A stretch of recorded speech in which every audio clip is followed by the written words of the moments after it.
पुणे जिल्ह्यातील भोर तालुक्यातील नसरापूर येथे चिमुरडीसोबत घडलेल्या प्रकारानं महाराष्ट्रातून संताप व्यक्त केला जातोय। आमदार रोहित पवार यांनी या चिमुकलीच्या कुटुंबियांची भेट घेतली। यानंतर रोहित पवारांनी महिला आयोगाच्या अध्यक्षपदावर भाष्य केले। रोहित पवारांनी महिला आयोगाच्या अध्यक्षपदासाठी काही नावं सुचवली आहेत। रोहित पवार नेमकं काय म्हणाले ते पहा। हे जे मोकळं आहे त्या पदावर निवृत्त IPS अधिकारी मीरा बोरवणकर मॅडम यांची नियुक्ती तरी करण्यात यावी, नाहीतर निवृत्त IAS मध्ये मेधा गाडगीळ यांची नियुक्ती तिथं करण्यात यावी। सामाजिक कार्यकर्त्या वर्षा देशपांडे जे स्त्री भ्रूण हत्यावर त्या ठिकाणी काम करतात त्यांचं करण्यात यावं।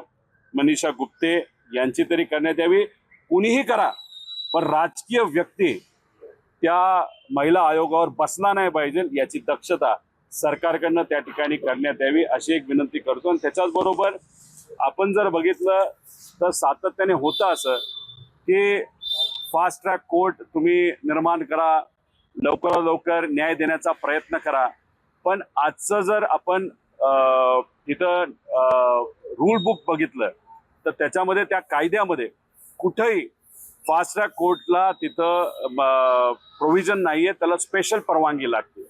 त्यामुळे आमच्या सगळ्यांची मागणी आहे, लोकांची मागणी आहे, शक्ती कायदा जो अधिवेशनामध्ये पास करण्यात आला होता महाराष्ट्रामध्ये, केंद्र सरकारने त्या कायद्याला त्या ठिकाणी नकार दिला, तो परत पाठवला।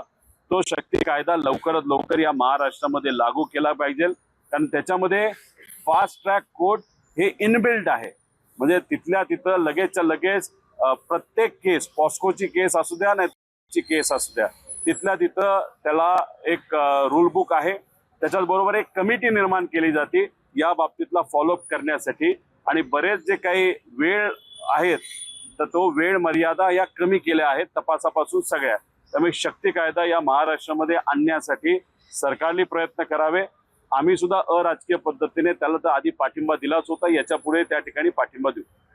काल राष्ट्रीय महिला आयोगाने याची दखल घेतली। राज्यात एवढा संताप झाल्यानंतर राष्ट्रीय महिला आयोगाने घेतली म्हणून राज्यातल्या सरकारने मुख्यमंत्र्यांनी महिला आयोगाला निर्देश दिले असते, बालहक्क आयोगाला निर्देश दिले असते। कोपर्डीच्या घटनेला 10 वर्ष झाली, पाचव्या कोर्टाने खटला चालवला, अजूनही आरोपी तसेच।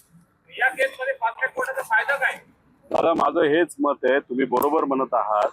त्यामुळे मी परिवाराशी बोलत असताना आणि काल सुद्धा मी जेव्हा नसरापूरला गेलो होतो तिथं सामाजिक कार्यकर्ते आणि काही वकील संघटनेतील लोक तिथं आले होते।